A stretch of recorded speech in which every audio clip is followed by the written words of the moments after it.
Vamos orar, queridos, e iniciar o nosso tempo essa manhã, a terceira aula na Epístola aos Filipenses, e continuar caminhando aí no texto paulino. Oremos.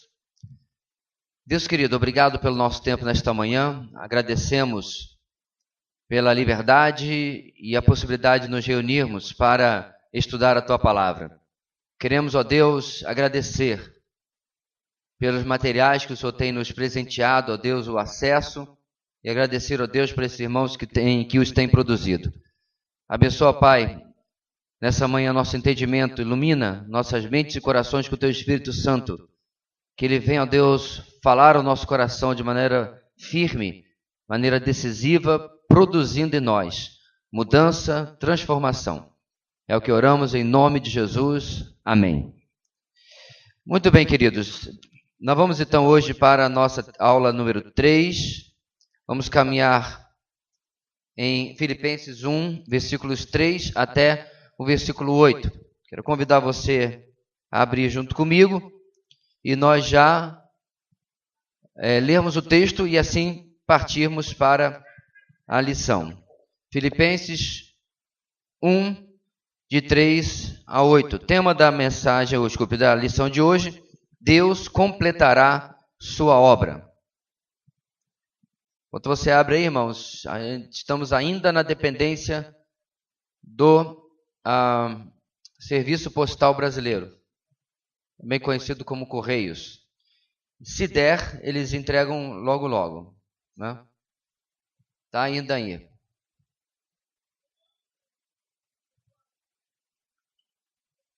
Diz assim, vamos ler juntos, versículo 3. Agradeço a meu Deus toda vez que me lembro de vocês. Em todas as minhas orações em favor de vocês, sempre oro com alegria, por causa da cooperação que vocês têm dado ao Evangelho desde o primeiro dia até agora. Estou convencido de que aquele que começou boa obra em vocês vai completá-la até o dia de Cristo Jesus. É justo que eu assim me sinta a respeito de todos vocês, uma vez que os tenho em meu coração, pois, quer nas correntes que me prendem, quer defendendo e confirmando o Evangelho, todos vocês participam comigo da graça de Deus. Deus é minha testemunha de como tenho saudade de todos vocês com a profunda afeição de Cristo Jesus. Obrigado pelos 6 irmãos que me acompanharam na leitura e que realmente acordaram esta manhã. Mas tá bom, vamos lá. O texto de hoje, meus irmãos, é com certeza muito conhecido, você já leu diversas vezes. E naquela nossa diagramação da Epístola de Filipenses, nós estamos nesta segunda coluna,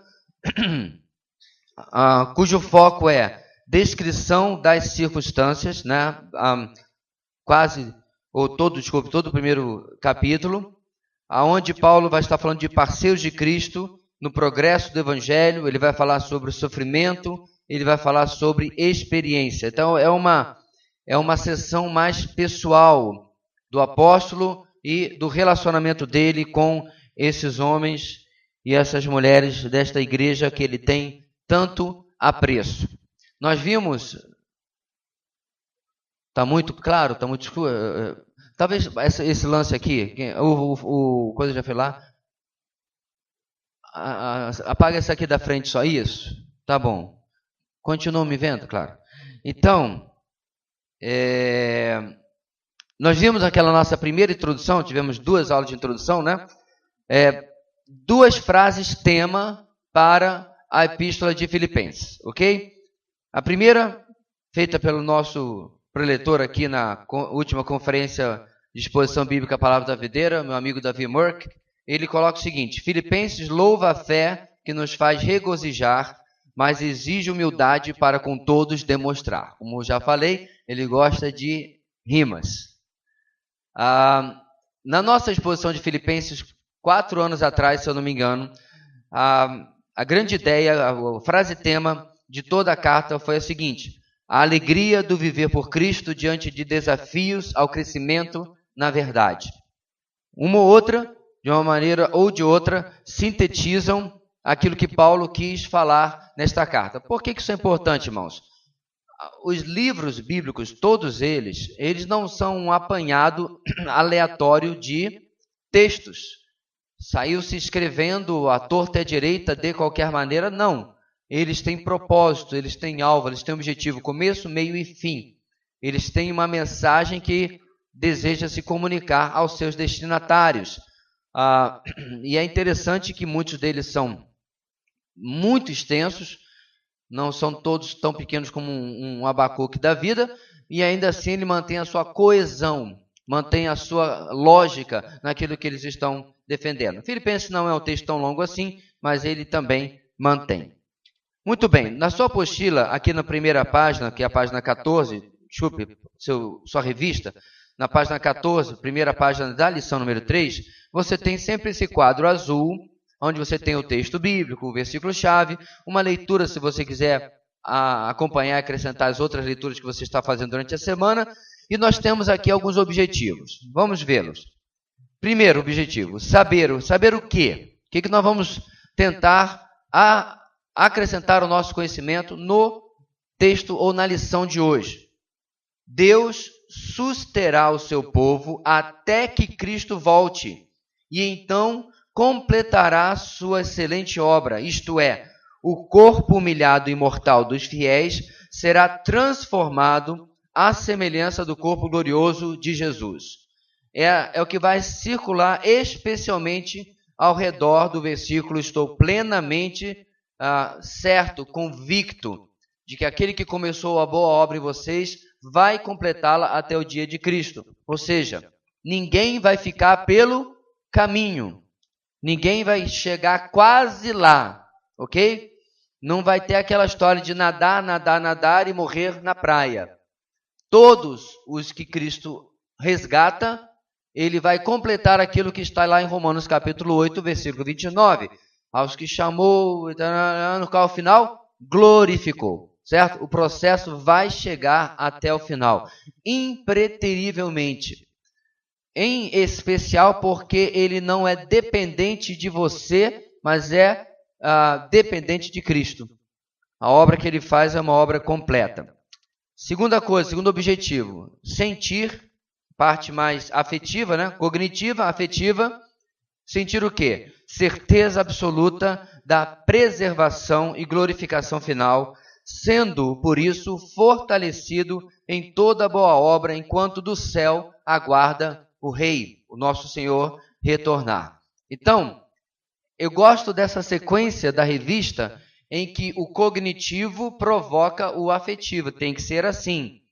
Muito do que é feito no mundo evangélico hoje é o contrário. É o sentimento que é buscado para guiar a vida espiritual das pessoas. Nós já explicamos, irmãos, que não há em si problema algum com a emoção. Não há problema algum com o sentimento. Ele é muito bom.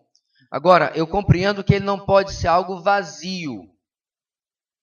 Alguém tocou uma música, aí na introdução você já sente um arrepio, aí já vem um nó na garganta, daqui a pouco desce uma lágrima. Não foi falado uma palavra. Então você não foi, em absoluto, emocionado pela sua mente. Suas emoções mexeram. O cara depois pode começar a cantar uma letra de Pink Floyd que pouco importou, porque a letra não teve nada a ver com aquilo.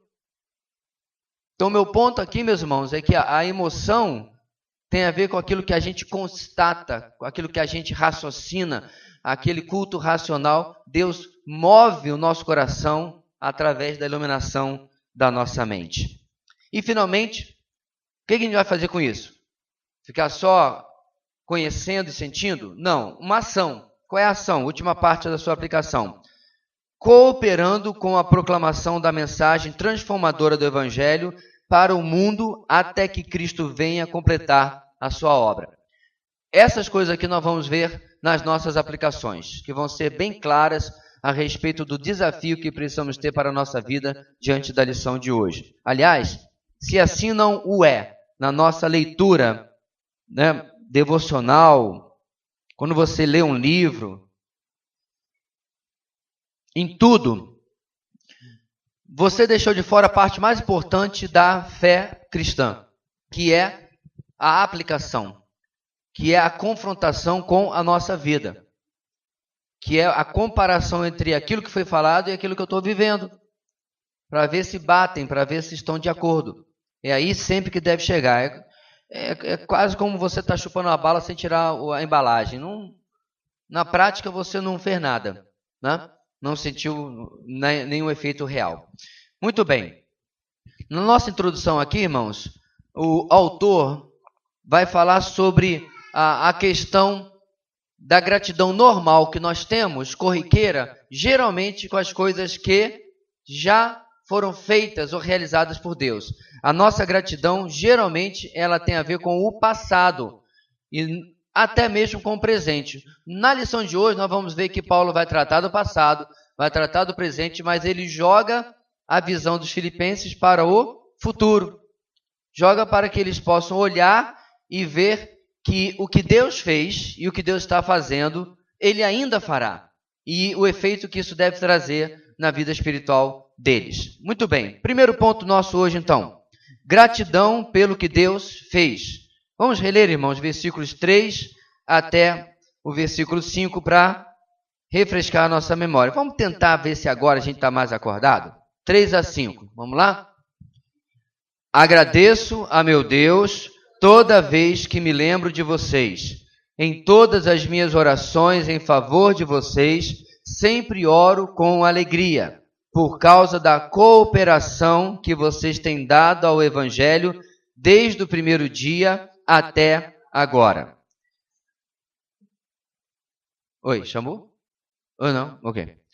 Irmãos, o problema entre alguns pastores e algumas igrejas é o seguinte: a queixa mútua, a mútua reclamação. Quando a gente já viveu um tempinho na fé cristã, como alguns poucos irmãos aqui junto comigo, né? A gente vê alguns cenários que às vezes são tristes. Algumas reclamações são honestas, mas muitas vezes elas vêm de uma perspectiva não atingida. Eu queria tal coisa, isso não aconteceu.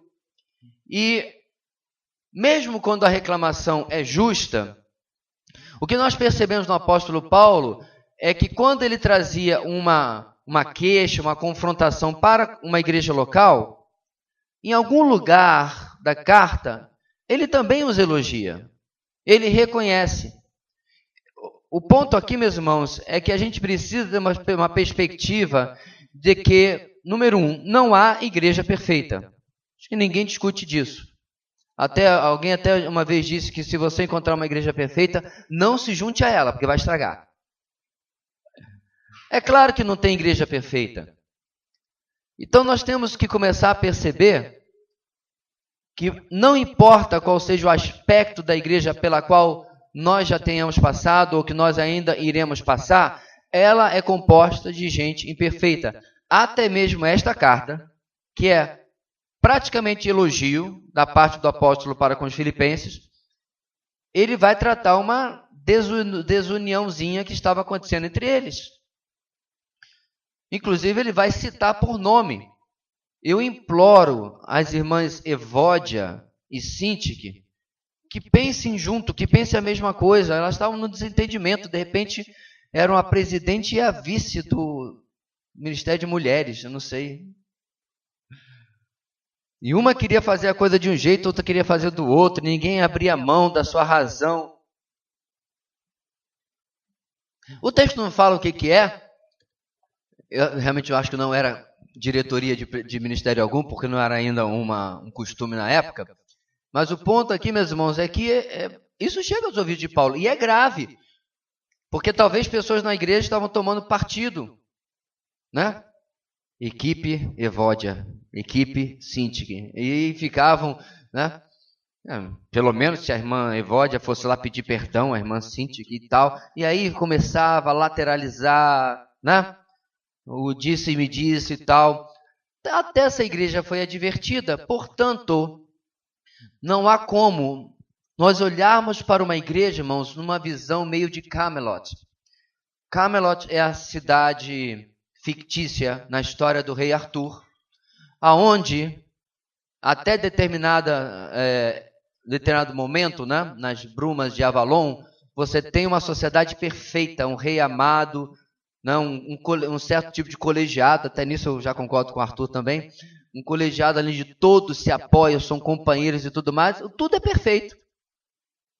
Mas a verdade, irmãos, que uma hora a coisa azeda, porque até a literatura popular sabe que é só você colocar o homem no meio que você está destinado, ou pelo menos em potencial destinado, a ter problemas. Então, há de se ter gratidão e não uma queixa de qualquer tipo que seja gratuita e que seja destituída de uma avaliação correta. Alguns irmãos que chegaram ao longo do tempo aqui, vindo de outras igrejas, e até irmãos que têm me procurado online, né, dizem, pastor, nós decidimos sair da igreja que nós estávamos, e muitas vezes, irmãos, com questões muito justas, muito mesmo. Mas eu sempre falo para eles uma coisa, certo? Senta com seu pastor ou com a liderança da igreja, agradeça. Com perícia, sem perícia, com habilidade, sem habilidade, agradeça pelo tempo e pelo investimento que eles tiveram na sua vida durante esses anos. Nunca jogue tudo aquilo, meus irmãos, do esforço de uma pessoa pela sua vida, nunca jogue fora. Reconheça as qualidades. Reconheça aquilo que foi dedicado para lhe ajudar. Não seja esse tipo de pessoa, de certa forma, por que não usar o termo ingrata, diante dos esforços que foram realizados. Primeiro subponto da nossa lição tem como título um legado digno de louvor. Primeiro, irmãos, uma atitude de gratidão vem da parte de Paulo.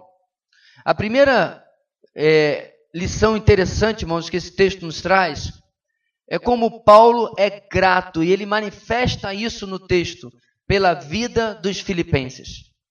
Como ele reconhece o investimento de longos anos que essa igreja vem fazendo na vida dele, o retorno àquilo que ele mesmo já havia dado a eles.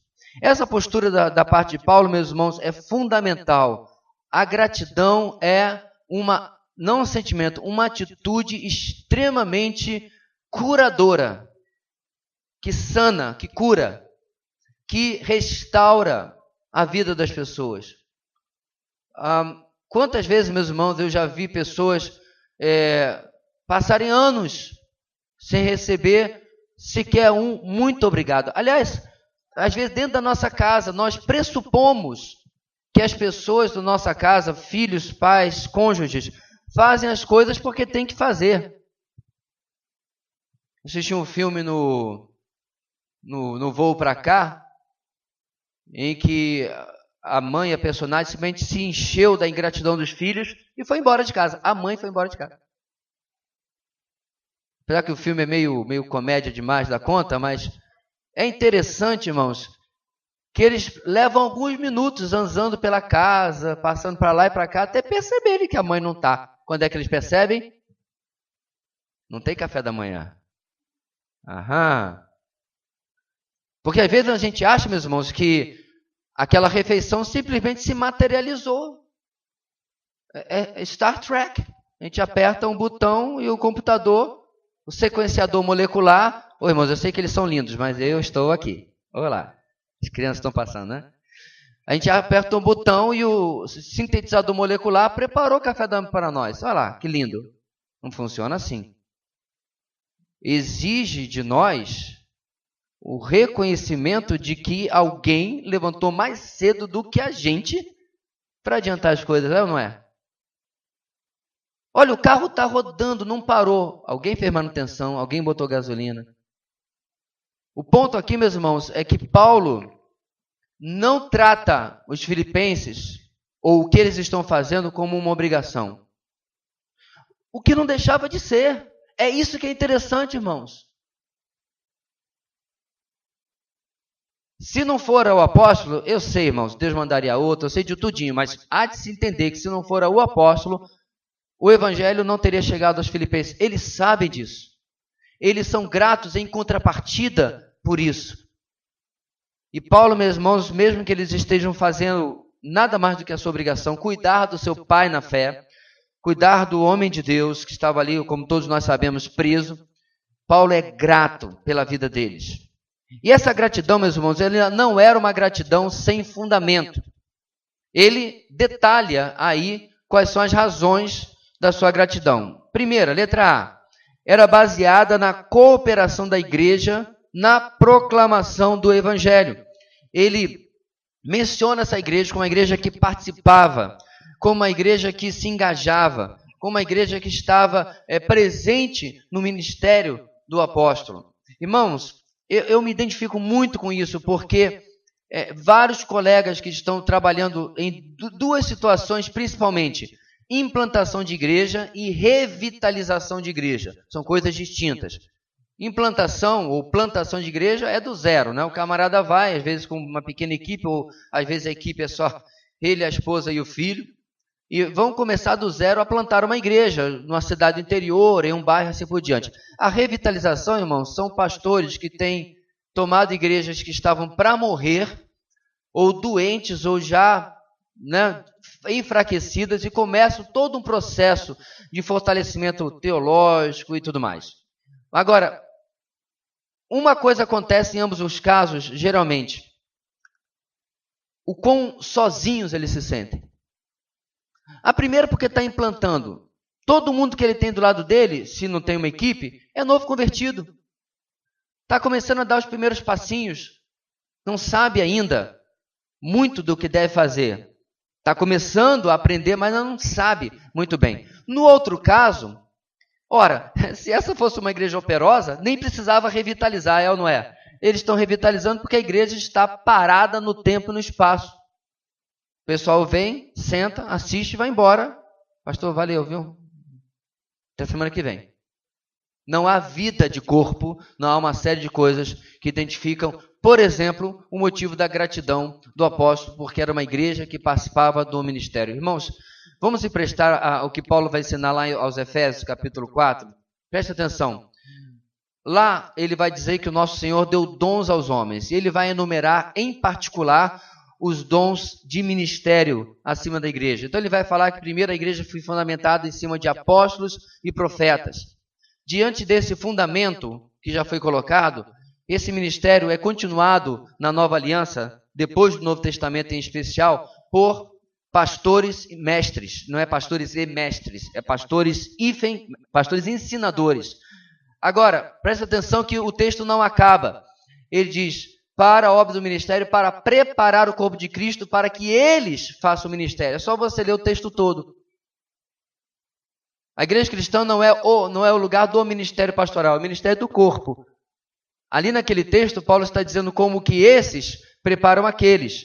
No meio do caminho também tem os evangelistas que eu esqueci de mencionar, que a gente poderia identificar, especialmente com os missionários hoje em dia. Mas, voltando aqui para a questão da continuidade, o corpo é que faz a obra do ministério.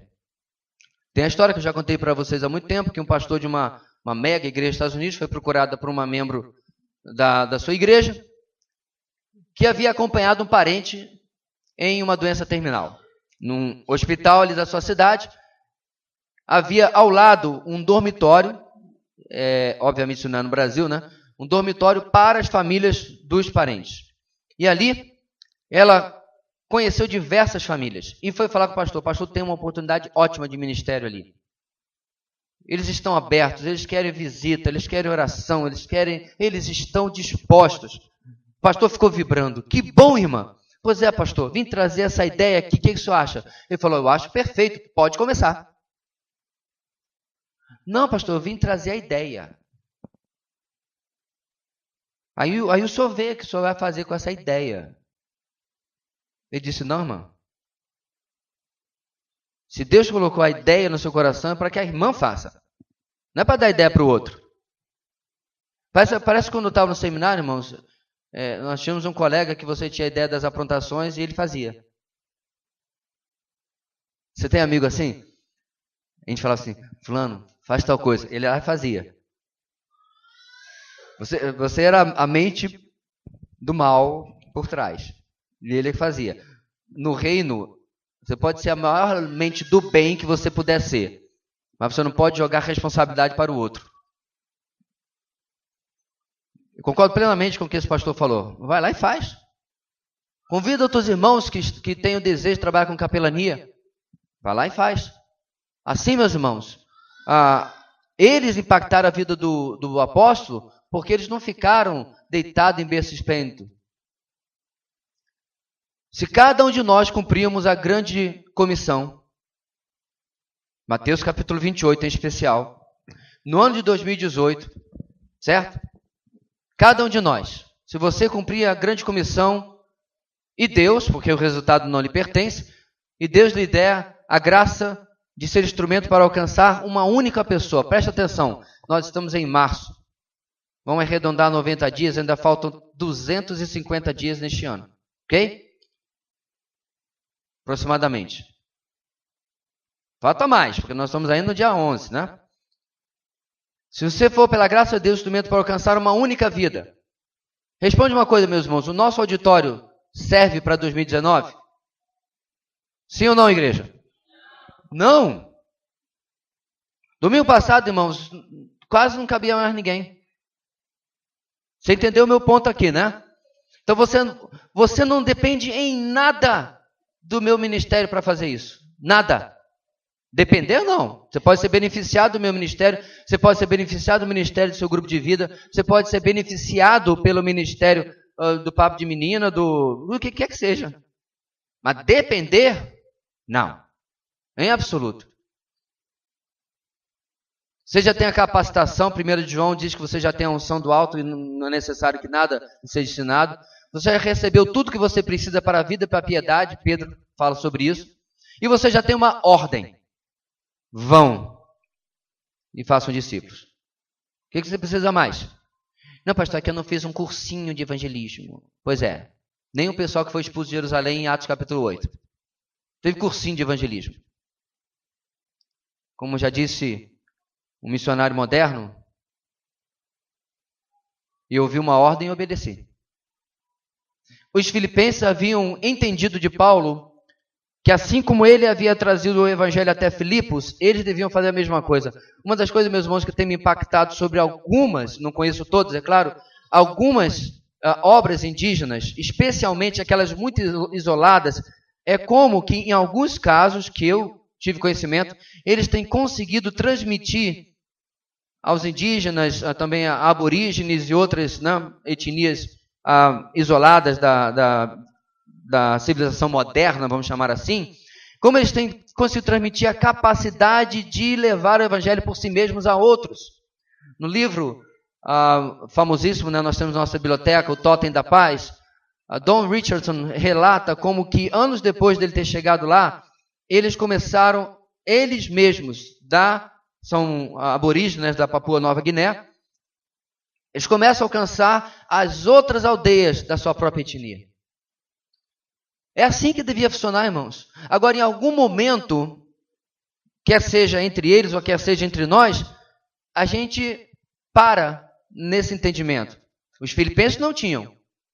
E ficamos parados no tempo e no espaço, e o ide, o vão, se transforma num vinde. Estamos aqui. Vinde, que nós fizemos aqui uma programação bem legal para vocês. Vinde porque agora vai ter um negócio joia aqui dos jovens da igreja para você participar. Não, não é vinde. É ide. É vão. E eles haviam compreendido isso. Letra B. Qual é outro motivo da gratidão de Paulo, irmãos? Baseado na participação da igreja nas necessidades de Paulo que ele teve em Tessalônica. 2 vezes, está lá no versículo 16, que está fora do nosso contexto, mas entra na gratidão de Paulo.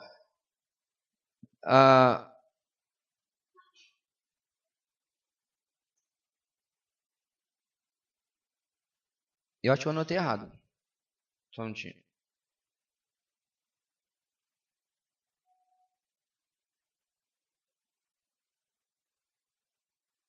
Não anotei errado, não. Eu fui na onda da revista que está errada. Mas, de qualquer maneira, Paulo ressalta, meus irmãos, como que eles participam das suas necessidades e como eles não esqueceram do apóstolo mesmo quando ele foi embora. Pastor, mas isso não é meio óbvio da parte dos filipenses? Deveria ser. Mas outras igrejas não tiveram a mesma atitude que eles. E esqueceram aquilo que haviam recebido do apóstolo, esqueceram dele ou de cuidar das necessidades que ele teve durante a sua viagem missionária. Alguns destacam, meus irmãos, que Paulo fazia tendas, inclusive se tornou um termo, né? O pastor missionário, obreiro, tanto pouco importa, que trabalha paralelamente. Ele faz tendas, ele tem um trabalho secular. Agora, entenda uma coisa. Paulo fazia isso por necessidade, não por princípio ou escolha. Quando você lê em Atos, ele está lá fazendo tendas e aí chega uma oferta de uma determinada igreja. Ele tem a oportunidade, diz o texto, de deixar aquilo de lado e agora se dedicar plenamente ao trabalho do ministério. Porque ou você consegue fazer uma coisa completamente ou você faz a outra completamente. E eu posso falar sobejadamente porque eu passei 20 anos do meu ministério me dividindo. E posso afirmar categoricamente que não é a mesma coisa. Não tem como. Não tem como você estudar o suficiente, não tem como você atender as pessoas tanto como você gostaria. E graças a Deus que eu não trabalhava de ponto, né? Aí ainda seria mais difícil, porque eu tenho colegas que entram às 8, saem às 12, entram às 14, saem às 18. E aí vem as mensagens. Estava falando outro dia comigo um colega. Estou aqui, ó, com uma mensagem cheia de... celular cheio de mensagens de irmãos da igreja querendo uma oportunidade para conversar e tal. A pergunta que me aflige é quando? Porque ele tem a família dele também. Então, irmãos, é muito importante a lição dos filipenses, que compreendia o cuidado que eles precisavam ter com o apóstolo. Mas tem também a letra C, que diz o seguinte, que essa gratidão também era baseada, em relação a esse cuidado, na oferta enviada através de Epafrodito, por causa da prisão dele em Roma. E aí, meus irmãos, de novo, não estou entendendo por que eles colocaram esse texto aqui. Mas, enfim. Oi? Não entendi? Eu acho que eles esqueceram de colocar... Isso, 4. Muito obrigado. Então, corrija aí, se você estiver anotando, na sua revista, é 4:16 e 4:18. Exato. 4:16 e 4:18. Assim, meus irmãos, agora Paulo tem a possibilidade de manter-se numa prisão domiciliar, que com certeza era muito melhor que a prisão de verdade, por causa do cuidado deles para com ele. Porque eles se juntaram à necessidade que Paulo tinha agora, durante o seu encarceramento. Não negligenciaram a vida do apóstolo. Assim, meus irmãos, Paulo se alegrava em saber que isso retornaria em bênçãos, galardões para os filipenses. Agora sim, versículo 17, 4, né, do capítulo 4. Não que eu esteja procurando ofertas, mas o que pode ser creditado na conta de vocês. É um pensamento interessante, irmãos, que quando alguém faz algo para mim, na prática, aos olhos de Deus, quem está sendo mais abençoado é ele. Como mesmo Paulo vai lembrar, mais bem-aventurado coisa é dar do que receber. Então, ontem um colega mandou uma oferta para um fim específico na nossa igreja. Pastor. E eu fiquei pensando exatamente nisso aqui. A pessoa que receber esse benefício dessa oferta que ele mandou, com certeza vai ficar muito contente. Mas o mais abençoado é ele. Aos olhos de Deus, quem está realmente numa melhor posição é ele. Aquele que está dando. Ainda no ponto 1, gratidão pelo que Deus fez, irmãos, versículo 4 e 5. A gratidão também vem por causa de uma parceria marcante. Primeiro, uma parceria que motivava a intercessão. No versículo 4, Paulo destaca o seguinte: em todas as minhas orações em favor de vocês, sempre oro com alegria. A parceria, meus irmãos, no caso de Paulo, trazia ainda mais a lembrança dos filipenses nas orações, na intercessão de Paulo por essas pessoas. Sabe o que eu pensei aqui, meus irmãos? Será que nós temos orado pelas pessoas que trabalham conosco no ministério? Pastor, mas é que eu não estou envolvido com nada na igreja. Mas, irmão, aí é um problema completamente diferente. A gente pode até tratar daqui a pouco, mas o ponto é, se eu estou trabalhando...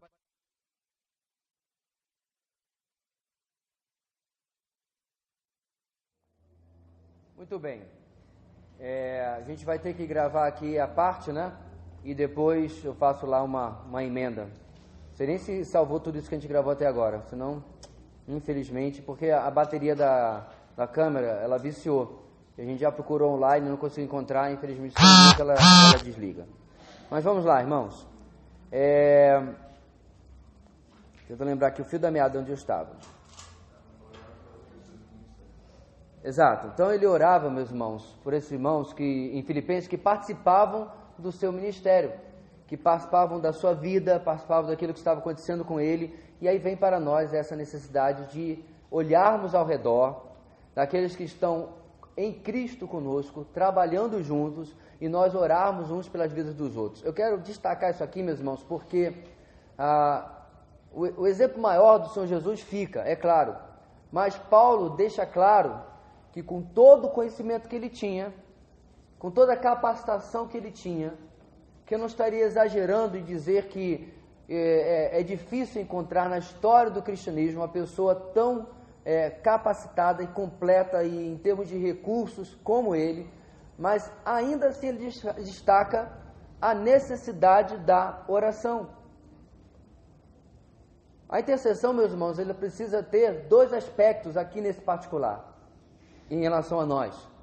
A intercessão que fazemos pelas pessoas e pelos que estão trabalhando conosco, na nossa vida, na nossa devocional, nosso tempo com Deus, sim. Mas eu quero de novo reforçar que a união de uma igreja ao redor da necessidade dela, da igreja, de orar junto, estar próxima de oração, é algo que destaca muito a vida de uma igreja. O Sinclair Ferguson estava agora numa conferência, pregador e conferencista muito conhecido, e ele destacava exatamente como este tem sido o calcanhar de Aquiles do cristianismo moderno. E ele não está sozinho. Pregador de 15, 20 anos atrás já destacou que nós somos a geração que desaprendeu a orar. Desaprendeu a orar. Em que nossa oração ela é ou uma lista de compras, certo? Ou ela é simplesmente inexistente, ela é algo que acontece naqueles momentos da refeição, ou do acordar, ou do dormir, se muito na nossa vida. Você sabe como é que eram as casas dos puritanos? A casa dos puritanos tinha um quarto, tinha cozinha, tinha sala. Nessa época, com certeza, o banheiro era a famosa casinha lá fora, né? Destacada da casa principal, porque não havia encanamento. Mas havia a casa dos puritanos, irmãos, especialmente da casa pastoral, o quarto de oração. Um determinado pastor puritano chega numa nova comunidade que ele vai pastorear, e aí as pessoas decidem fazer uma nova casa para o pastor, porque a casa antiga estava velha. Quando ele chega na comunidade e vai conhecer a nova casa pastoral, ele vai na casa toda, conhece os quartos, conhece a sala, conhece a cozinha e tudo. E aí ele percebe que não há quarto de oração, ele pergunta sobre o quarto de oração e os irmãos acharam que não havia necessidade de construir. E ele faz uma afirmação, meus irmãos, interessante. Aqui começa o declínio da igreja americana. Ousado, né? Não, a minha casa não tem um quarto de oração. Porque o ponto aqui, meu, não é você ter um cômodo na sua casa. O ponto aqui, irmãos, é como está a nossa vida de oração. Muitos de nós está literalmente na UTI. A oração é a respiração da alma. Não, pastor, a respiração da alma é a palavra, não ela é o alimento. É a oração, se você sabe muito bem para que ela serve na sua vida biológica, você vai colocar para dentro o oxigênio que vai processar as calorias que você consumiu. Uma coisa trabalha com a outra, certo? Pessoal de biologia aí. É virtualmente impossível, claro, não trabalhar junto, mas espiritualmente falando, irmãos, é a oração, é a comunhão com Deus na oração que nos proporciona a constatar coisas daquilo que a palavra tem nos falado, que depende da obra, do entrosamento com o Espírito Santo, que vem pela oração. Não vem do nada. Está ventando, são as telhas. Não vem do nada, vem do relacionamento, do entrosamento que nós temos com Deus através da oração. Assim, meus irmãos, Paulo está grato por eles, ele intercede por eles nessa parceria. E essa parceria também é marcada, como nós já vimos, pela cooperação no Evangelho. Agora, Paulo estava exagerando nessa cooperação, irmãos?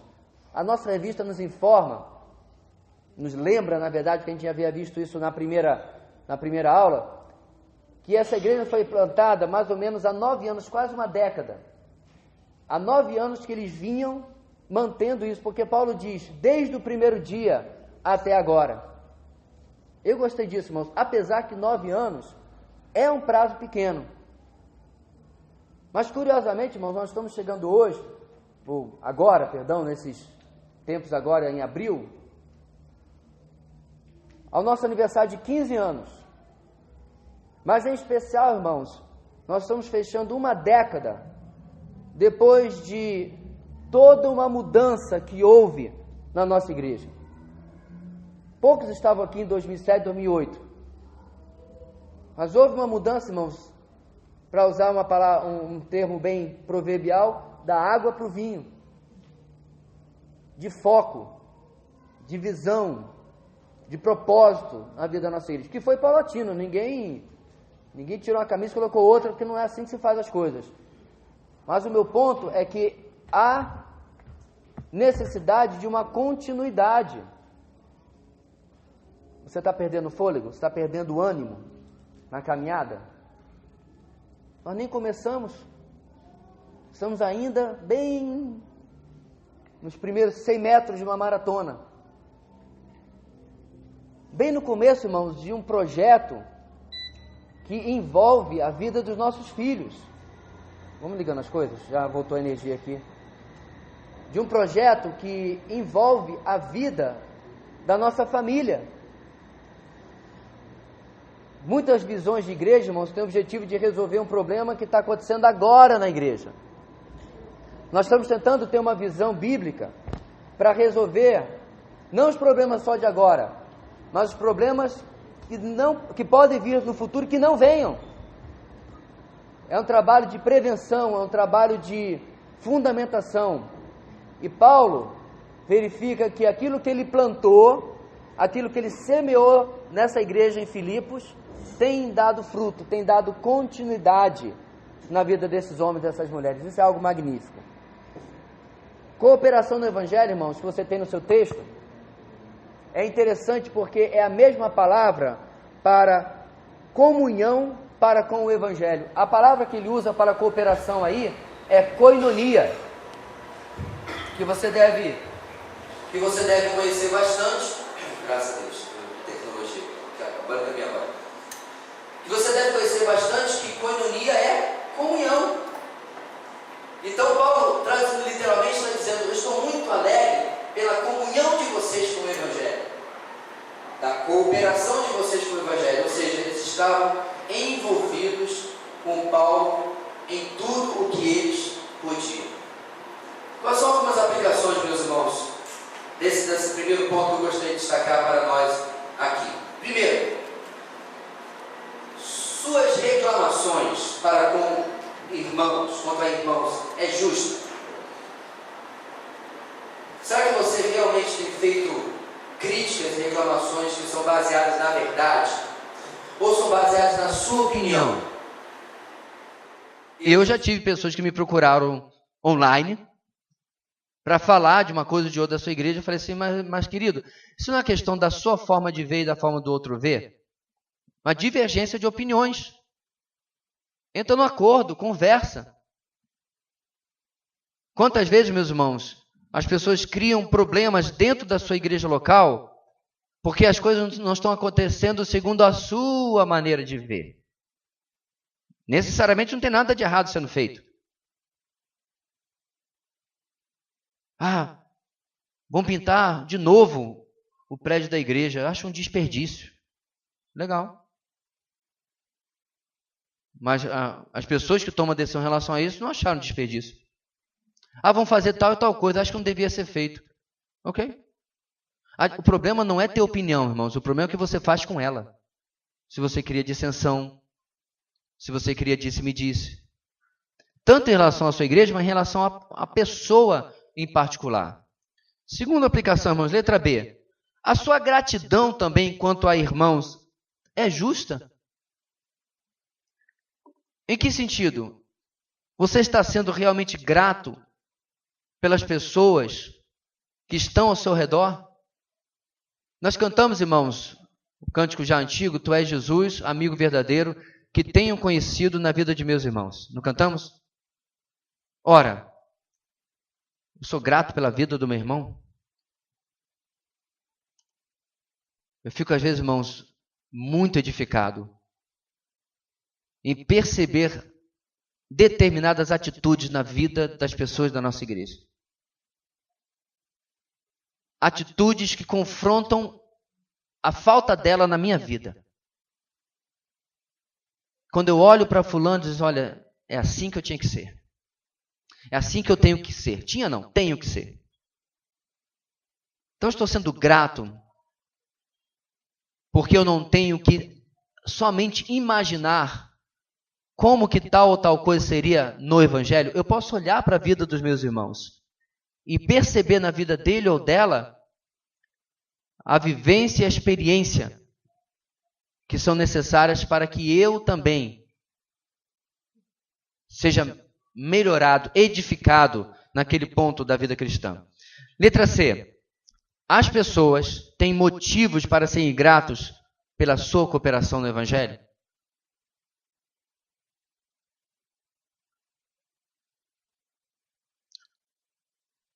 Deixa eu contar aqui uma história, irmãos, pessoal. No ano de 90, eu fui para uma viagem missionária de Kombi, do Rio de Janeiro até Santa Catarina. É chão. É mais longe do que ir para Manaus. E em Manaus ainda é linha reta. E para Rio, Santa Catarina não é linha reta, não. No primeiro banco estava o pastor e seu vice-presidente. Muitos assuntos em comum, falando das coisas da igreja e tal. No segundo banco estava um casal de noivos. Não preciso nem dizer que eles tinham muito papo ali, muita coisa para conversar. E eu no último banco da Kombi. Depois de um tempo, eu não tinha como me meter em nenhuma das conversas, eu dormi. E o irmão sabe, né? Dormir é tão bom que às vezes eu não acredito que é de graça, né? Então, dormia 1, 2, 3 horas, aí levantava, olha, estamos aqui, dormia de novo. E dormi. E o pastor ficou pensando assim, rapaz, eu trouxe um peso morto nessa viagem. Pela graça de Deus, irmãos, quando nós chegamos de volta no Rio, ele procurou o meu pastor, o pastor Sebastião, que foi na viagem, procurou o meu pastor, o pastor Antonino, e louvou a Deus e agradeceu por ter concordado que eu fosse na viagem, me afastado do que eu estava fazendo na igreja, e poder estar lá, porque eu trabalhei que nem um condenado. O que eu pude fazer na viagem missionária, eu fiz. Meu ponto aqui, meus irmãos, é que as pessoas precisam sentir sua falta. Toda vez que tinha viagem missionária, o pastor Sebastião mandava mensagem se eu estava disponível para ir. Pastor, no ano seguinte eu falei assim, eu não estou mais nem disponível, eu não estou nem mais aqui, eu estou lá em São Paulo estudando. As pessoas precisam sentir a sua falta no ministério. Ninguém é insubstituível, meus irmãos, ninguém. Ninguém é peça única. Mas as pessoas precisam dizer assim, rapaz, pena que fulano não pôde vir agora porque ele estava viajando, porque estava dodói, sei lá, realmente ele não pôde vir, está fazendo falta. Ele faz falta no trabalho de Deus. Ele faz falta aqui. Nem todo mundo, meus irmãos, vai ser um Epafrodito, que vai ter um destaque aqui por uma coisa em particular. E nem é para ser assim. Ninguém está disputando, né, quem é que vai ser mencionado na carta de Paulo. Né? Não é isso. Mas você faz falta no seu grupo de vida. Você faz falta na sua igreja em geral. Quando alguém pensa, está lá fazendo seu devocional, e o devocional falou sobre algo em particular, olha, tem um cooperador do evangelho na minha igreja, que é isso aqui que eu estou lendo. Isso é muito bom, meus irmãos, muito bom mesmo. Paulo tinha motivo de ser grato de lembrar desses irmãos que colocavam a mão na massa, que trabalhavam, que não eram espectadores, mas eram obreiros, os quais, ou para o qual todos nós somos chamados. O segundo ponto da nossa lição, meus irmãos, tem como título gratidão pelo que Deus vai fazer.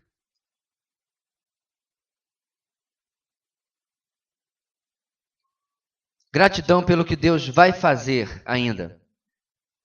A primeira coisa, meus irmãos, que Paulo destaca é uma convicção inabalável. 2.1 da sua revista. Primeira coisa, meus irmãos, as questões espirituais não podem ser suposições. Tem que ser uma certeza. Sobre o que eu estou falando isso? Paulo começa o versículo 6 falando o quê? O que está escrito aí na sua Bíblia? Estou convencido, tenho certeza. E ele continua de que aquele que começou a boa obra em vocês vai completá-la até o dia de Cristo. Eu achei interessante, meus irmãos, porque essa é uma característica de Paulo. Em Romanos capítulo 8, ele não diz assim, olha, eu tenho a impressão que... Não, ele diz o quê? Sabemos. E assim assim são todas as afirmações teológicas, doutrinárias, bíblicas de Paulo. Estou convencido, tenho certeza, não há sombra de dúvida que isso que eu vou falar para vocês vai acontecer. E a gente já vai ver, meus irmãos, de onde vem a certeza de Paulo. Mas é importante isso, irmãos, porque a vida cristã precisa ser um conjunto de convicções. Entende? Um conjunto de certezas daquilo que Deus está fazendo na nossa vida, daquilo que Deus já fez na nossa vida e daquilo que Deus fará na nossa vida. Agora, veja bem, aquilo que Deus fez, às vezes as pessoas não têm certeza. Aquilo que Ele está fazendo, as pessoas têm um pouco mais de dúvida. Mas aí sobre o futuro a coisa descamba, porque ainda não aconteceu. E como nós conseguimos, irmãos, modificar isso? Nós já vamos ver, mas primeiro, essa certeza de Paulo incluía a conclusão da obra iniciada na vida de cada eleito. Não é o contrário do que você vê no discurso de muita gente hoje? Paulo diz, estou convicto, tenho certeza que Deus, aquele que começou a boa obra, vai completá-la. Hoje você vê a pregação como? Vigia, vaso. Jesus volta e você fica. Está aí fazendo tal coisa, pensando não sei o quê, vendo não sei o quê. Está ouvindo essa música aí? Olha, Jesus volta. É o evangelho da performance, em que você tem castas de quem tal não está fazendo tal coisa. O problema é que a listinha varia, né, dependendo do gosto de quem está pregando. Quando para Paulo não varia, porque o padrão dele é quem começou a obra e não quem está recebendo a obra. é o que Cristo está fazendo, e não aquele que está recebendo, que somos nós. Agora, aonde vem tal confiança, irmãos? Tal confiança está relacionada ao conhecimento sobre o caráter e a natureza de Deus. Ou seja, por outro lado, a desconfiança, portanto, está relacionada com o desconhecimento de Deus. Por que Paulo, meus irmãos, está preso e não está desesperado? Por que Paulo enfrenta as dificuldades com uma perspectiva que às vezes a gente fica admirado? Tá, esquece Paulo por um instante, irmãos. Quantos testemunhos você tem de gente que passou pela tempestade, parecendo o Aquaman, né? Que está lá, tudo maravilhoso. Viu no filme? O couro está comendo lá a tempestade, ele está de boa, porque ele gosta de mar bravio mesmo. Agora tem crente, meus irmãos, que vem aquela marola. Marola, para quem não conhece, é o banzeiro, né? Mesma coisa. Vem aquela marola, ai, essa marola aqui de 5 centímetros está batendo, esse banzeiro está aqui batendo no meu barquinho. Ó céus, o que será de mim? Que era ondinha, né? Quando estava indo para Santarém, num barco até grande, passou, não é um transatlântico, não, é um cargueiro. E o cargueiro fez um banzeirão. E nosso barco fez. Já tinha gente se agarrando nas coisas. Meu Deus, e eles estão acostumados a andar de barco. E achei emocionante, porque a viagem estava extremamente tediosa. Aí deu um negocinho assim. Eu gosto de turbulência em avião, porque pelo menos dá uma emoção, porque o resto é muito chato. Irmãos, cadê a convicção? Lembra da história que eu contei da minha avó? Que foram com a família no avião da FAB para Brasília, para uma cerimônia de um parente que ia ser lá condecorado. Na volta, pegaram a mãe de todas as turbulências. Tinha gente literalmente gritando, vamos morrer. A maioria criada na igreja, viu? Minha avó, antes da turbulência, estava evangelizando um cabo, um sargento que estava do lado dele. Durante a turbulência continuou e depois da turbulência continuou evangelizando. Dona Maria Viana não era brincadeira, não. Anos depois, passado, minha irmã foi conversar com ela. Eu botei esse testemunho até no Facebook. Minha irmã foi conversar com ela porque minha irmã passou por uma turbulência e ficou meio traumatizada. Coitada, Bianca, vou contar os podres dela aqui agora. Desculpa, mana. Aí, foi falar com a minha irmã, com a minha avó. A minha avó falou, como é que foi o voo? Não, vó, eu vim de ônibus, de São Paulo para cá. Mas por quê? Estou com meio medo de voar. Aí ela contou o que aconteceu na turbulência. Aí a minha irmã perguntou, mas só não teve medo? Agora prepara a nuca, viu? Prepara a nuca. Lá vem a perna manca. Que tipo de crente eu seria se eu tivesse medo?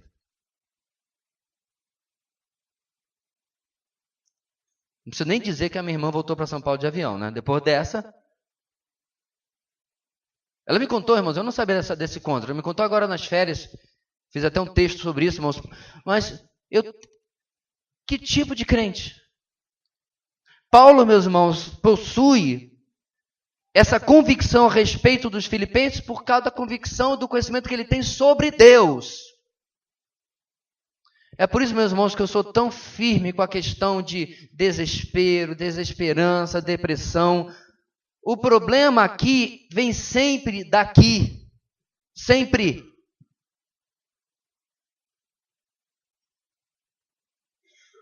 Tirando os 2 ou 3% de casos onde é problema hormonal e tudo mais, vem da sua parca confiança no Deus a quem você serve. Minha também. É mole cantar, nosso Deus é soberano. É muito fácil. Ainda mais com um grupo de louvor maravilhoso desta igreja. Tá fácil. Ó, moral que eu dei aí, viu? Então, aí estamos cantando lá, nosso Deus é soberano. Aí vem o SMS, você está demitido. Diagnóstico fatal. Eu não tenho nem cabelo para puxar, graças a Deus. Irmãos, todas as notícias são terríveis. Mas de uma hora para outra, o trono fica vago. A nossa atitude é como se o trono estivesse vago. Nosso Deus é soberano, menos quando essa notícia chega. Aí já não é mais. Não, aí o salmista nos deixa claro: aquele que guarda Israel não dorme, não cochila, não dormita. Está na sua Bíblia também, irmão? Porque está na minha. Pastor, mas os babilônios vieram. Deus trouxe os babilônios, ou você não leu ainda a Bíblia direito? Foi Deus que trouxe. Inclusive avisou pelos profetas. Eu vou trazer os babilônios, um povo que anda na largura da terra, que consome a terra atrás de si. Acorda, Judá. Não acordaram. Tanto que foi Deus que trouxe os babilônios, que esse foi o enigma de Abacuque.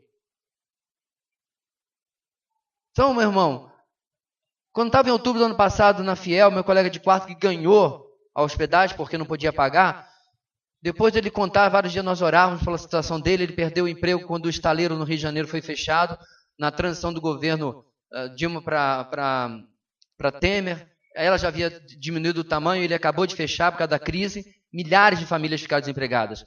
E eu, depois de muita conversa, muita oração, perguntei para ele: irmão, me diga uma coisa, só para eu entender se nós estamos no mesmo lugar. Quem foi que lhe demitiu? E ele disse: Deus, pastor, claro. Amém. Não foi a Dilma, não foi o Temer. Não foi o, sei lá quem é que manda no estaleiro. Quem o demitiu foi Deus. Porque, irmãos, nossa atitude é a seguinte: estou aqui no Culto de Oração hoje para agradecer pela porta de emprego que Deus me abriu. Deus maravilhoso. Estava orando por um emprego, Deus abriu a porta. Aleluia, irmãos, glória a Deus. Aí passa 3 anos, ele é demitido. Irmãos, eu quero orar aqui porque o diabo se levantou. Eu fui demitido. A sua Bíblia diz lá em Apocalipse, Jesus, palavras dele: eu sou aquele que tem a porta que abro e ninguém fecha. E que fecho e ninguém abre. Mas foi o diabo que se levantou. Irmãos, eu não estou brincando. Essa é a mentalidade de 80% a 90% dos evangélicos. A bênção é de Deus.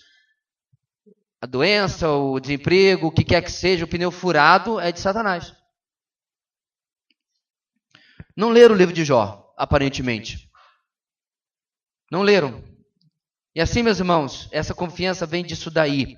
Tal confiança está relacionada com o saber o final do filme das nossas vidas. Já sabemos o final. Na questão, meus irmãos, finalmente missional, a convicção da obra completa de Cristo nos dá confiança na pregação do Evangelho. Olha, se eu já sei que aquele a quem eu pregar e se converter, Deus vai completar a obra, isso traz consolo na nossa vida. Nós fomos fazer o trabalho no acampamento Palavra da Vida do Paraná. Eu não lembro. Estava comigo quando a gente foi no Paraná? Estava na mesma equipe? Acho que não, né? Que tinha aquele pessoal que pulava por cima de obstáculos para divertir a criançada? Não. Enfim. Fui para o inverno de 92, 93, não lembro, um frio desgraçado. E aí nós trabalhávamos com as crianças. A maioria das crianças que estavam lá, irmãos, no Paraná, eram protestantes nominais. Interessante, né? Especialmente luteranos. Era gente que queria mandar o filho passar uma semana no Palavra da Vida para poder passear, mas pouco estava aí para a vida espiritual. Eram crentes nominais, tá? Evangélicos protestantes que não eram convertidos. Pastor, tem isso? Um monte. Especialmente de igrejas de origem de imigração. Tá? Era igreja de alemães, etc. Enfim. Então, isso era claro da maneira como a gente conversava com os pais e tal. Não estava nem aí para a parte espiritual que tinha no acampamento. Só que, irmãos, a maioria esmagadora das crianças tomou uma decisão por Cristo. E aí, irmãos, no intervalo entre a saída de uma turma de crianças e a chegada de outra, nós reunimos a equipe, ou os líderes reuniram a equipe para fazer a avaliação. E eu me lembro, irmãos, eu não lembro se fui eu ou outro colega, fez uma pergunta sobre exatamente essa sensação de impotência em ver aquelas crianças se decidindo por Cristo e agora indo voltar para um lar que não conhecia o Senhor. E aí? Quem vai dar continuidade? Não é como se você tivesse uma fichinha e você informasse a igreja lá, visita a criança tal, né, porque ela teve no acampamento, fez uma decisão. Impotência, a vontade que tinha era sequestrar tudinho e levar para casa, para cuidar. Mas é crime, então não podia. Então, eu também não tinha como sustentar porque eu era seminarista, então também não tinha nem ideia. Mas, irmãos, o Ricardo, o negão, que a gente chamava, nosso líder lá, falou uma coisa que eu nunca esqueci. 20 anos. Ele falou sobre a soberania de Deus sobre os seus. Irmãos, o que é você conhecer? Acabou, pelo menos para mim, acabou a minha ansiedade, porque eu estava querendo fazer a tarefa de Deus. Eu já tinha feito a minha tarefa, nós tínhamos feito. No meu quarto eram 15, 16 meninos para ficar abraçando, para tentar manter quentinho. E toda noite fazendo devocional, toda noite pregando evangelho. A maioria do meu quarto, por exemplo, havia tomado uma decisão. Obviamente que eu não sei se tinham se convertido, mas tinham tomado uma decisão. E aqueles dentre eles que tinham tomado a decisão real e de conversão, a palavra do Ricardo caiu como uma luva.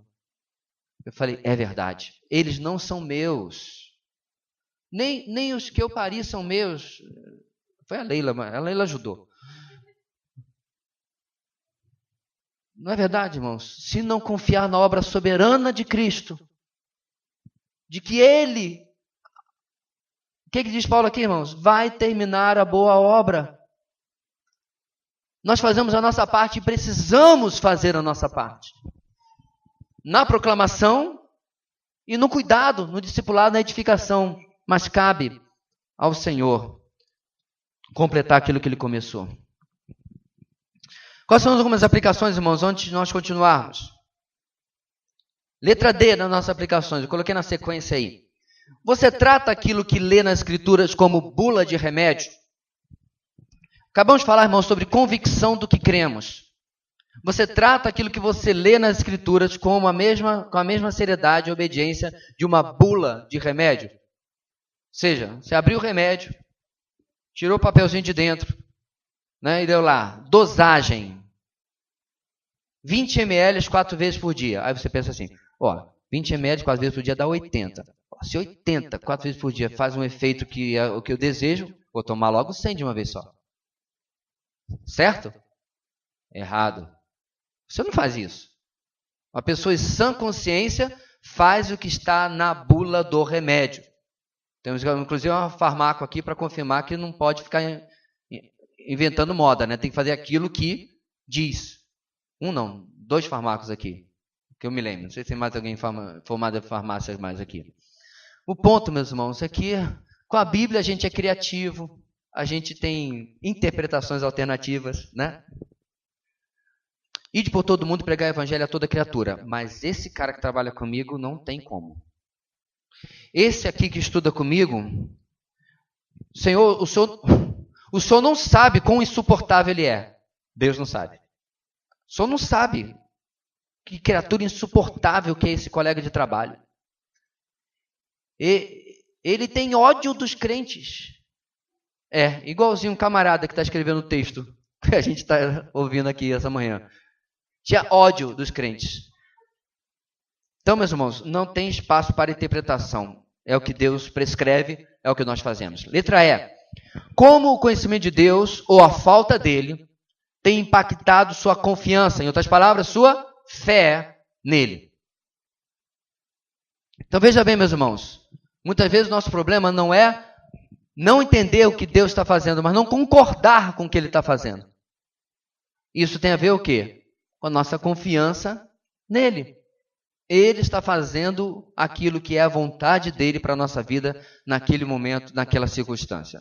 Deixa eu fazer um parênteses aqui, irmãos. Ninguém está dizendo que essas questões são fáceis. Não é isso. A questão, meu irmão, não é se o problema é fácil ou se é difícil. É como que, independente da gravidade ou do grau do que está vindo sobre a nossa vida, como que o meu relacionamento com Deus está impactando aquilo. Que é isso que deveria ser o meu padrão de avaliação. Ok? Não é assim, quando é um probleminha, tudo bem, quando é um problema a gente está junto, Deus, mas no problemão, aí não dá. Porque, ou seja, eu estou avaliando a minha reação circunstancialmente. E as circunstâncias, irmãos, variam. A reação às circunstâncias das pessoas também variam. Quem não varia, meus irmãos, na equação? Quem é a constante? Deus. Ele é constante. Nós estávamos na praia e as ondas estavam puxando muito para o lado esquerdo. E de vez em quando eu olhava assim e ficava procurando o ponto de referência para saber onde estava o meu pessoal, Leila e os meninos. E eu percebia que eles estavam imediatamente em frente ao prédio, né, tem um marco lá, uma construção do posto tal, lá em Ipanema. Então eu olhava e dizia, olha, o posto tal está lá, eu estou aqui, deixa eu voltar, porque se vocês não me verem, pode ficar preocupado e tal, mesma coisa com os meninos. Ponto de referência, Deus é o nosso ponto de referência, irmãos. Ele é nosso farol na tempestade. Aprendamos com Pedro, tirou o olho de Jesus, prestou atenção nas ondas, bluf, né? Caiu dentro das águas porque tirou os olhos do referencial. E aí começou a afundar. Última, letra F. E como esse conhecimento tem impactado a sua missão? Como tem impactado a sua perspectiva sobre a sua vida? No sentido, meus irmãos, de que nós estamos aqui, queridos, para fazer algo, não é para simplesmente viver. O Evangelho não aconteceu na sua vida como alguma coisa aconteceria. Eu, no curso da minha vida, decisão dos meus pais, aconteci de estudar inglês, aconteci de estudar música, aconteci de estudar nesse colégio tal e tal. Mas uma coisa importante, no meio do caminho, um dia fomos a uma igreja e eu aconteci de me converter. Não é assim que a nossa vida funciona. Toda a sua história, meu irmão, toda a sua história é dividida antes e depois do dia em que você encontrou-se com Cristo. Toda ela. Você não entrou para a comunidade Batista Videira. Quando você se converteu, ou para a igreja na qual você primeiro pertenceu, pouco importa. Quando você se converteu, você entrou para o reino. E no reino, como súdito, você tem um papel a desempenhar. Você tem uma função a desempenhar. Há uns 12, 13 anos atrás, um antigo membro da nossa igreja falou uma coisa interessante. Parece que aquelas coisas, olha, não foi nem carne nem sangue que lhe revelou, mas o meu Pai que está nos céus. Ele levantou no meio de uma EBD, uma coisa assim, e falou assim, pastor, o senhor está falando aí que o nosso trabalho não é um fim em si mesmo. Nosso trabalho é um meio para fazermos ou vivemos o fim da nossa vida, que é servir a Deus. Sim, exatamente isso. Estamos cumprindo. Acabou. Não esvaziaram antes. Vê lá, por favor. Cuida aí. O que estamos fazendo, meus irmãos, aqui é o propósito de Deus para as nossas vidas. É o alvo, o que Deus deseja para as nossas vidas. Isso é que deve ser o foco. Não riqueza, não profissão, não qualquer outra coisa, a não ser fazer aquilo que Deus deseja para a nossa vida. Portanto, como que o conhecimento de Deus, o envolvimento com Deus tem impactado? O centro da sua vida tem mudado? A forma como você interage com ela tem mudado? Vamos chegar então, irmãos, ao nosso terceiro e último ponto, versículo 7 e versículo 8. Gratidão pelo que Deus está fazendo. Olhou para o passado, olhou para o futuro. Impacta o presente? Sim, mas agora vamos ver o que Deus está fazendo realmente mais no nosso presente. 7 e 8.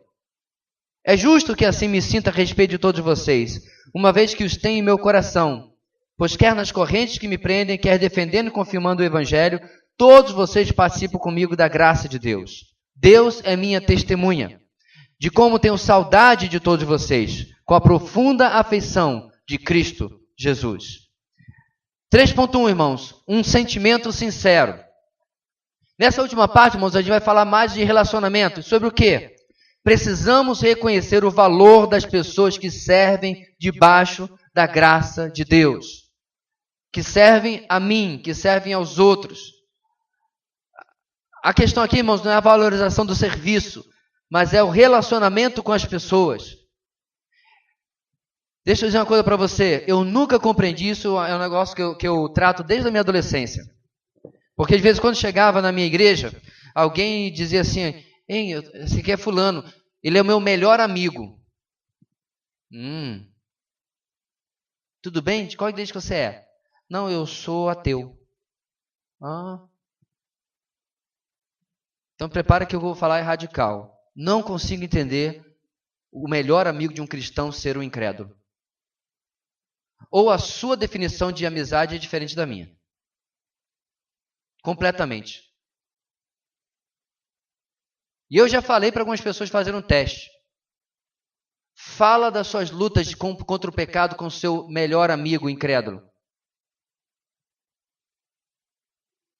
Desculpa, mas vai ser igual eu conversando com o Slop. Não vai entender nada. Nada. Porque não pertence, irmãos, ao universo dele. Ele não participa e não compreende do que você lida contra o pecado e da forma como você vê. Inclusive ele vai dizer assim, não, você está sendo muito duro com você mesmo. Não é assim. Não precisa ser dessa maneira. Agora, se de repente sua convicção ou sua definição, de melhor amigo é alguém que sempre concorda com você e está aí para fazer as coisas que você gosta de fazer, aí tudo bem, mas não é a minha definição. A minha definição vem de Provérbios. Como ferro ao ferro afia, assim um amigo ao seu amigo. É de atrito. É de ser Natan na minha vida. Olha, tu és o homem. Você é esse da ilustração. É esse tipo de amigo, irmãos, que nós precisamos. Portanto, eu preciso reconhecer o valor das pessoas e começar a criar relacionamentos. Continuando, precisamos dar a conhecer a obra de Cristo em nós, sendo também essas pessoas que servem. Assim como eu vou apreciar as pessoas que estão servindo, eu preciso ser também essa pessoa que serve. Paulo é grato por essas pessoas em Filipos, porque reconhecia na vida deles o trabalho e a assistência que eles haviam dado ao seu ministério. Isso foi, irmãos, estreitando um relacionamento, estreitando a vida uns com os outros. Agora é interessante, meus irmãos, que nós nem sempre primeiro temos um relacionamento para depois servir ou vice-versa. Um pastor amigo meu estava na região de praias do Rio, da região dos lagos, nós chamamos, e a filha dele sofreu um acidente, filhinha. Ele estava lá aperreado, sem conseguir assistência médica, não sabendo o que fazer e tudo mais. Aí eu lembrei, eu tenho um conhecido nessa cidade. E aí pedi a meus pais o contato dele, falei, fulano, estou com um colega assim, assim, assim, a filha dele se machucou de uma maneira complicada. Você tem como dar uma assistência? Assistência? Ele foi lá, pegou o meu colega, passou na pousada que ele estava, que já estava acabando o tempo que ele podia ficar lá, carregou todo mundo para a casa dele, botou num quarto e levou para um hospital melhor. Servir. Nunca viu na face da terra. Nunca viu. Mas é meu irmão em Cristo. Igreja, deixa eu dizer uma coisa para você. Desculpe se você pode se sentir afetado em relação ao ponto de vista que você tem sobre a sua família. A sua família na fé, de uma certa forma, está acima da sua família no sangue. Entenda isso. Eu não estou dizendo para você abandonar a sua família, não. Mas tem gente que não cresce na comunhão com a igreja. Vai ter passeio das famílias. Eu tenho um churrasco que eu marquei ontem com a minha família. Nossa igreja está marcado há 1 ano. Mas não vai. Eu sei, porque já aconteceu aqui várias e várias vezes. Nunca está disposto, presente para as pregações da igreja, porque sempre arranja alguma coisa para fazer com a sua família. Pastor, o senhor está pregando contra a família de sangue? Não, eu estou falando que existe uma esfera de crescimento espiritual na sua família na fé. Ou você encontrou nas cartas de Paulo, ele escrevendo, eu quero agradecer ao meu primo de 5º grau, que está aqui junto comigo. Eu sei, meus irmãos, e eu já fui alvo disso, muito abençoado com a minha família. Agora, na nossa família em particular, tem um detalhe. Todos são cristãos. E eu percebo que o serviço que eles prestaram a mim e à minha família vem da vida de Cristo que está presente neles também. Pastor, mas tem muito incrédulo que é muito melhor que muito crente. Para nossa vergonha. Irmão fulano vai mudar. Se dependesse, irmãos, se dependesse de nós, deveria ser assim. Ele não precisava nem pedir. Ainda mais hoje que você tem tão fácil nos informarmos com o WhatsApp. Mas há mais de 10 anos atrás, no inverno, uma família da nossa igreja, a casa foi inundada. Não tinha WhatsApp, não tinha nada, foi no telefonema mesmo. Uma boa parte dos homens da igreja deixaram o culto, entraram num caminhão baú e foram para lá salvar as coisas da família. É assim. É assim, meus irmãos. Aonde nós estreitamos laços com as pessoas com as quais vamos viver para todo o sempre. Sem contar, não esquecendo a eternidade, mas sem contar quantos anos nós vamos conviver aqui. Eu sei, é impossível você conhecer todo mundo. Realmente é. No universo, 150, 160 pessoas, você ter contato com todo mundo. Mas uma das razões pelas quais nós fizemos durante o mês de janeiro esse intercâmbio das famílias é também pela distância que às vezes há entre nós. Inclusive, eu fui muito específico para as irmãs que estavam fazendo, né, para quem queria, fazendo aí os encontros, que não fossem do mesmo grupo de vida. Cada família fosse um grupo de vida diferente. Mas aqui e acolá eu ainda verifiquei que algumas pessoas foram fazer o seu contato, teu domingo, com o seu amigo do coração, que sempre está junto aqui na igreja. Irmão, é legal você ter um grande amigo aqui na igreja. Eu acho isso fantástico. Mas não pode se resumir a isso. Há necessidade, meus irmãos, de criarmos maiores linhas de relacionamento entre nós. De maior contatos entre nós. Às vezes nós formamos panelinhas quase que involuntariamente. Os jovens. Chegou um jovem novo na igreja, irmão, que ele se encha da sua atenção. Eu não vou ficar nessa igreja não, porque os jovens de lá são atenciosos demais. Não sei se tal coisa aconteceria. Mas eu já conheci tantas e tantas histórias de gente, inclusive gente que já passou por aqui, mas não está aqui, porque entrou e saiu e praticamente ninguém falou com ele, a não ser o pessoal da recepção. Todos nós, irmãos, eu vim para a igreja hoje com a minha mochila, estou cheio de coisa para dar para o tesoureiro, para o secretário, para não sei o que lá, que tem a ver, quer bem ou por mal, com a minha posição de pastor. Legal. Mas vocês já repararam que há muitos meses, no final do culto, eu tenho ido lá para a porta? Não era o meu costume como pastor. Isso é costume em quase todas as igrejas batistas. Depois do culto, tem o pós-lúdio, o recessional, e todo mundo tem que ficar sentadinho, enquanto o órgão de tubo não para de tocar, não pode levantar. Não é isso? O pessoal mais antigo sabe que é exatamente assim. No mínimo tem um pós-lúdio. Nosso pós-lúdio é a feira livre do cumprimentar, que começa aqui no final da nossa saudação, né? Não é isso? O que acontecia? Graça e paz, quando descia aqui, eu não conseguia dar um passo. Eu não chegava nem à terceira fileira ali. Então, a gente fez essa medida. Um dos líderes da igreja fez a oração final e eu vou lá para a porta, para poder falar com os visitantes, poder falar com aqueles que eu não vejo durante a semana, que eu não encontro. Sabe o que acontece quando nós não temos mais relacionamentos assim? Nós perdemos de aprender de Cristo com a vida de outros irmãos. Precisamos compreender que igreja é esta mutualidade. Paulo serviu e agora é servido. E que isto confirma a obra do Evangelho no nosso meio. É isso que Paulo está dizendo aqui, irmãos. Eu estou vendo o Evangelho. Como?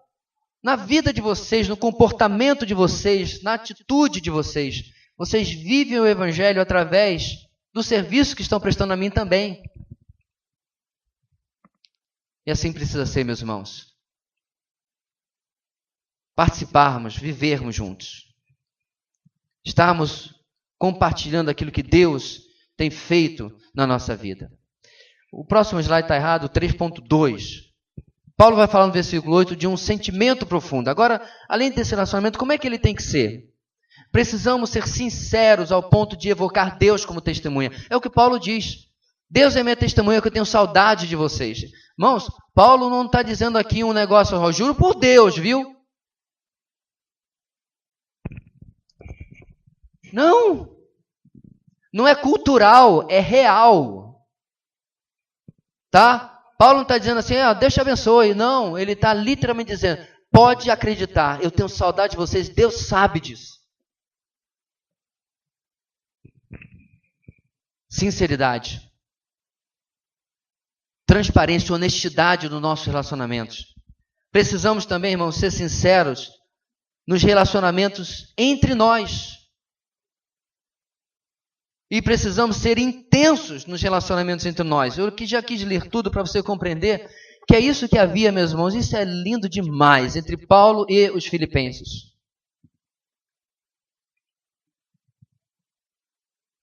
Nós estamos em dias em que as pessoas gostam de ser aduladas. E nós temos tentado criar uma cultura em nossa igreja, irmãos, em que isso não é a regra. Algumas pessoas chegam, pastor, eu quero falar isso e tal. E aí eu já começo assim, irmão, irmã, você já sabe que eu vou dizer aquilo que precisa ser dito. Não é doa quem doer, irmãos. Não é não ligar para o sentimento das pessoas. Mas você já parou para pensar o dano que a falsidade, na sua opinião, pode causar? Às vezes a gente se preocupa com o dano da sinceridade. Não confunda a sinceridade com grosseria. E aí, você gostou dessa camisa? Achei muito feia. Não, não é isso não.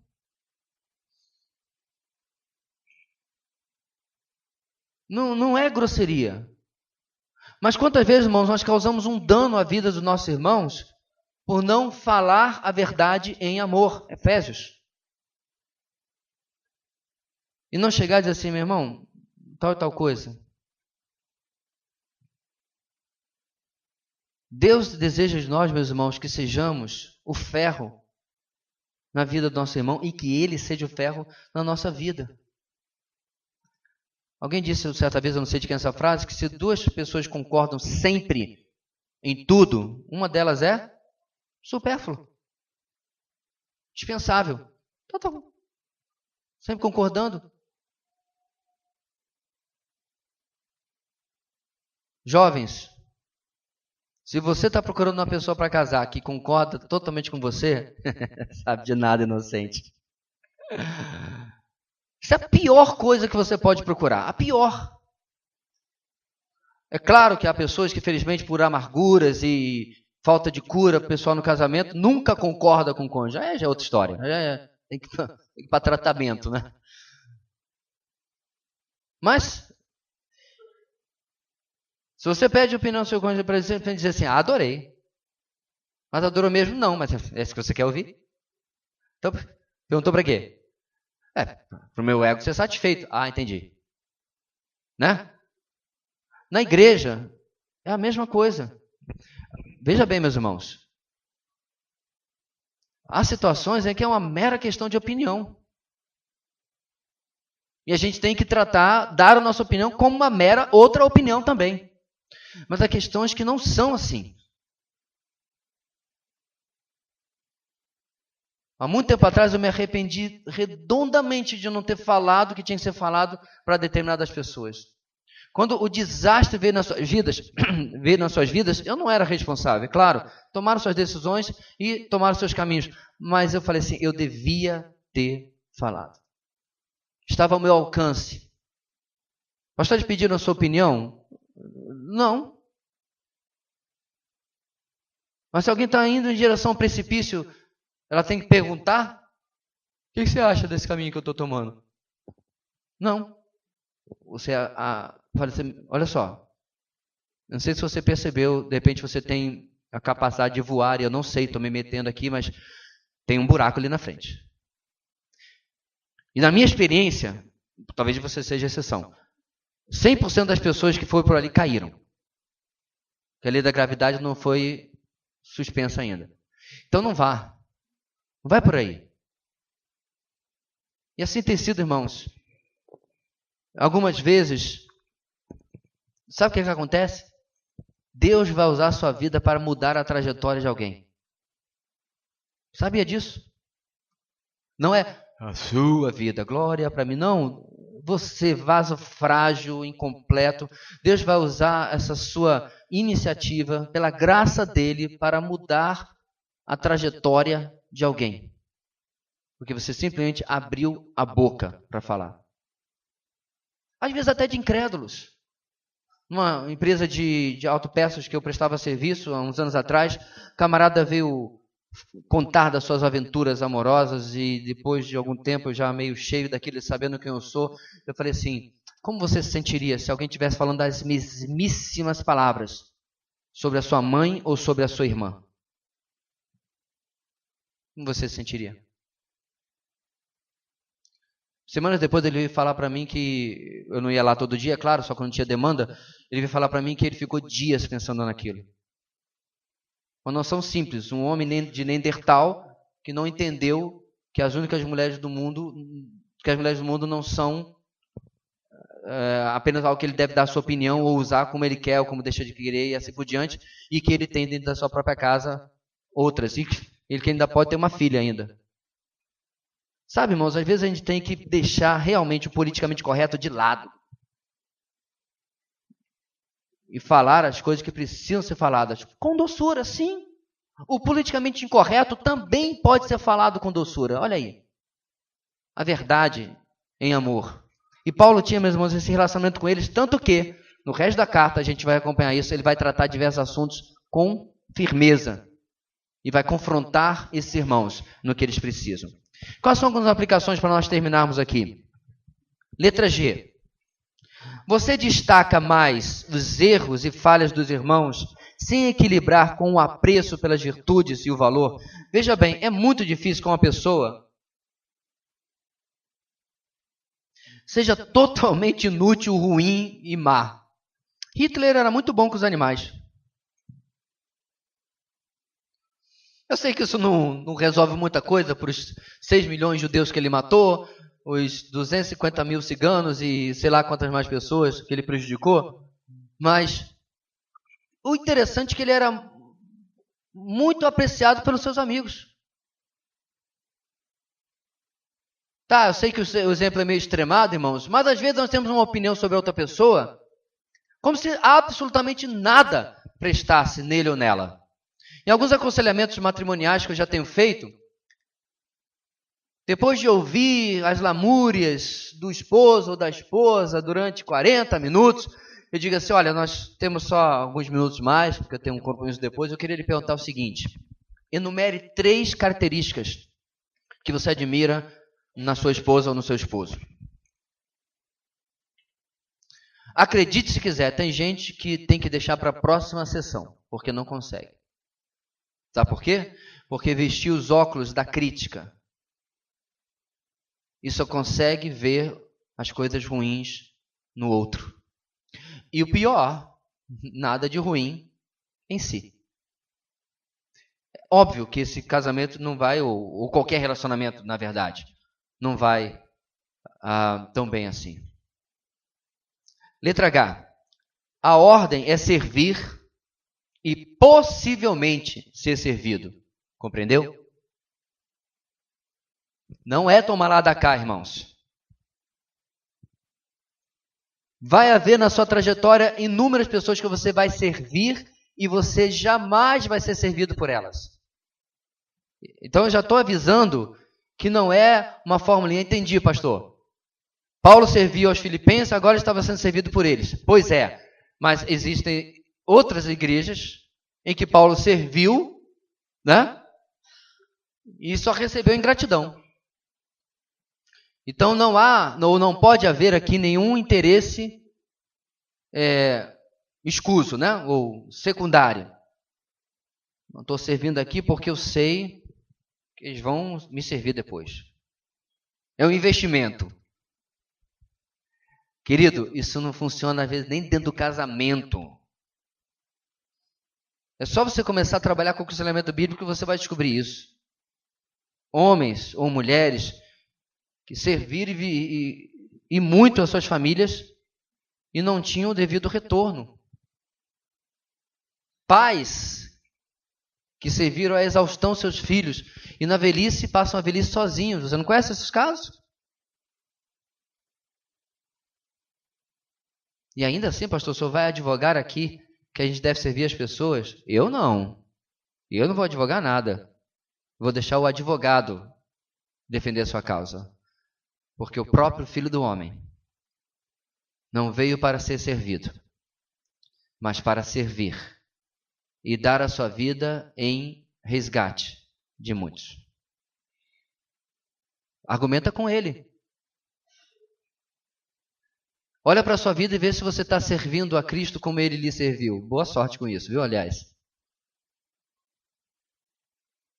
Se Ele é o nosso padrão, irmãos, nós estamos muito devedores. E sempre, claro, estaremos. Porque vamos esperar, então, outra situação das pessoas. Letra I, última aplicação. Quais os passos práticos que você pode dar hoje para fomentar, fortalecer e focar em relacionamentos abençoadores em nossa igreja? Alguém está chegando novo na igreja, você já se aproximou, já criou laços? Já está começando a se relacionar com ele ou com ela? Provavelmente como você também foi abraçado, foi recebido, ou talvez não. Mas como é que você está criando relacionamentos dentro daqueles irmãos que, querendo Deus, com os quais, irmãos, nós passaremos muito tempo juntos? Eu digo isso com toda sinceridade. Nem eu nem você podemos saber se estaremos aqui semana que vem. 1 milhão de coisas podem acontecer. Jesus pode voltar, eu e você podemos morrer, eu e você podemos ser, por algum motivo, tirados da cidade, do estado. Acontece.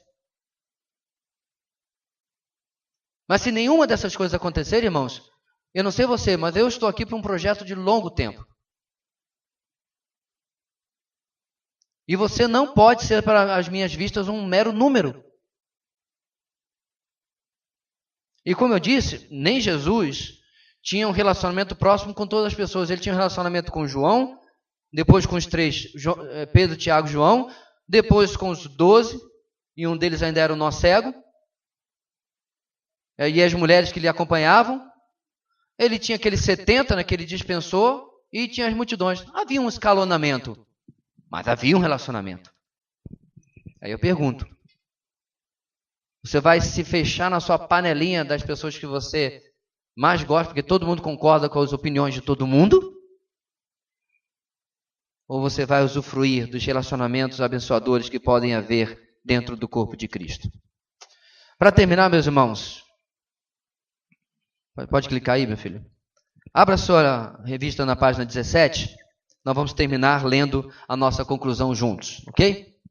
Estenda aí ao máximo que você puder ao seu lado para outras pessoas participarem, porque eles não estão com a revista. Quem estiver, me ajude na leitura aí. Vamos lá. Se olharmos para trás e por um momento meditarmos na trajetória do povo de Deus aqui na terra, certamente a história nos motivará a cultivarmos um coração agradecido por tudo o que o Pai Celeste tem feito pelos seus filhos. Por outro lado, se resolvermos fitar nossos olhos no futuro, não fiquemos temerosos, mas agradeçamos, pois o Senhor que começou a boa obra é poderoso para completá-la até a volta de Cristo. Todavia, nem o passado, nem o futuro devem ofuscar a obra que Deus está realizando em nós e por meio de nós, para a glória do seu nome. As obras do Senhor sempre serão completas. Aleluia. Na lição de hoje, irmãos, apesar dos percalços de energia, interrupção e tudo que tivemos, Deus nos ensinou coisas preciosas. Eu quero desafiar você a levar durante essa tarde ao seu coração aquilo que Deus lhe trouxe. Esse é o sentido da palavra meditar. né, como você já deve ter visto essa explicação tantas e tantas vezes, vem da mesma raiz hebraica da palavra ruminar. É a ideia de você trazer de volta, né, não uma boca, porque você não é um bovino, mas trazer de volta a sua mente, aquilo que foi aprendido, e voltar a pensar naquilo, e comparar com a sua vida. E começar a tomar, fundamental isso, resoluções práticas daquilo que Deus deseja para cada um de nós. Amém, meus irmãos? Semana que vem nós temos a lição número 4, certo? Aqui, vamos nos preparar durante a semana e, querendo Deus, estarão aí as revistas para os demais.